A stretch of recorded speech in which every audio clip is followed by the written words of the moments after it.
Hello hi everyone. మనము ఈ వీడియోలో ఐస్ ప్యాక్ ఎప్పుడు యూజ్ చేయాలి, తర్వాత హాట్ ప్యాక్ ఎప్పుడు యూజ్ చేయాలి తెలుసుకుందాం.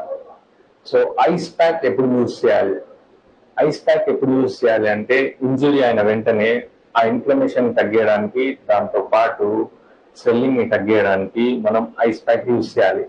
ఐస్ ప్యాక్ యూజ్ చేసినప్పుడు వాసో కన్స్ట్రిక్షన్ జరుగుతుంది. వాసో కన్స్ట్రిక్షన్ అంటే ఏంటంటే మన నరాలు ఉబ్బిపోయి ఉంటాయి, వాటిని ఐస్ ఏం చేస్తుందంటే తక్కువ అయ్యేలా చేస్తుంది అనమాట. దానివల్ల మనకు స్వెల్లింగ్ తగ్గి పెయిన్ తగ్గడానికి ఉపయోగపడుతుంది. అదే హాట్ ప్యాక్ ఎప్పుడు యూజ్ చేస్తాం, మనము ఈ స్వెల్లింగ్ తగ్గిన తర్వాత, ఇంజురీ అయిన తర్వాత స్వెల్లింగ్ తగ్గిన తర్వాత మనం ఏం చేస్తామంటే హాట్ ప్యాక్ యూజ్ చేస్తాం for better recovery, but for better healing. అప్పుడు హాట్ ప్యాక్ యూజ్ చేసినప్పుడు మళ్ళీ బ్లడ్ సర్క్యులేషన్ బాగా జరుగుతుంది అనమాట, జరిగి అక్కడ బెటర్ హీలింగ్ అవుతుంది.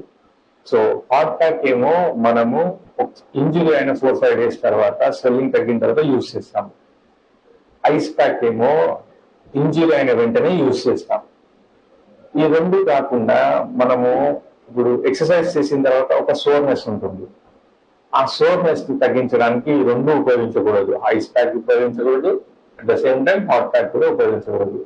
ఎందుకు అంటే ఆ సోర్నెస్ కి మనము స్ట్రెచింగ్ ఇచ్చి, రెస్ట్ ఇచ్చి రికవరీ అయ్యేలా చూసుకోవాలి. అంతే తప్ప ఐస్ ప్యాక్ కానీ హాట్ ప్యాక్ కానీ యూజ్ చేయొద్దు.